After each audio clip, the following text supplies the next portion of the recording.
श्रीपुर गांव में एक धोबी रहता था जो कि बहुत कंजूस था। वो पैसे बचाने के चक्कर में अपने परिवार वालों को ढंग से खिलाता पिलाता नहीं था।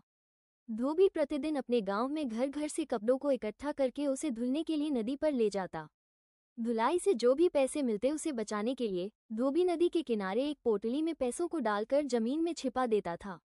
धोबी बहुत लालची था। जब भी वो कपड़े धुलने नदी पर आता था तो वह अपने पैसों को जमीन से खोदकर एक बार जरूर देखता था। एक दिन एक कुम्हार मिट्टी का बर्तन बनाने के लिए नदी के किनारे मिट्टी खोदने के लिए गया।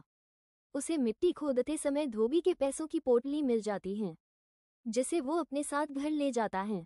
वो अपने गांव के मुखिया के पास जाकर पूरी बात बताते हुए पैसे की पोटली उनको सौंप देता है। अगले दिन जब धोबी नदी के किनारे कपड़े धुलने जाता है तो वह अपने द्वारा छुपाए पैसों की पोटली को जमीन में ढूंढता है तो उसे पैसों की पोटली नहीं मिलती है।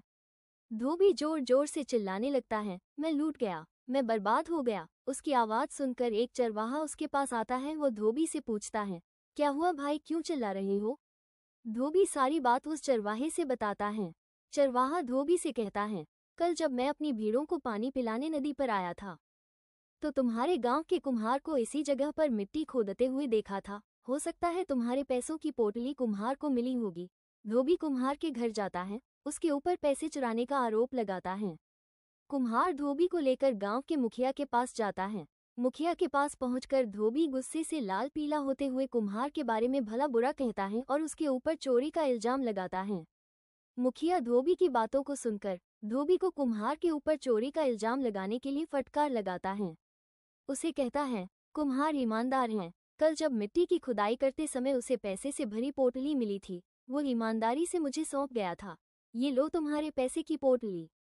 इतने में धोबी की पत्नी अपने बच्चों के साथ वहां आ पहुंचती हैं। वो कहती हैं, रुकिए मुखिया जी, पहले आप हमारा न्याय करो। पैसों की कमी के कारण कितने दिन हो गए मैं और मेरे बच्चे भर पेट भोजन नहीं किए। इसके अलावा बच्चों की स्कूल फीस न भर पाने की वजह से स्कूल से भी बच्चों को निकाल दिया गया। इतना पैसा मेरे पति के पास कहाँ से आया? ये पैसा हमारा नहीं हो सकता। इस पैसे को कुम्हार को ही दे दिया जाए। धोबी अपनी पत्नी के ऊपर गुस्सा करते हुए कहता है, नहीं नहीं मुखिया जी, इस पैसे का मालिक मैं ही हूँ। मैं जो भी पैसे कमाता था खर्च के डर से घर पर नहीं रखता था, इसलिए मैं नदी के किनारे जमीन में छिपा देता था। मुखिया धोबी से कहता है, तुम पैसे की बचत करने के चक्कर में अपनी पत्नी और बच्चों का ख्याल क्यों नहीं रखते हो? तुम्हारे बच्चों को स्कूल से भी निकाल दिया गया है। ऐसे में तुम इन पैसों को बचाकर क्या करोगे?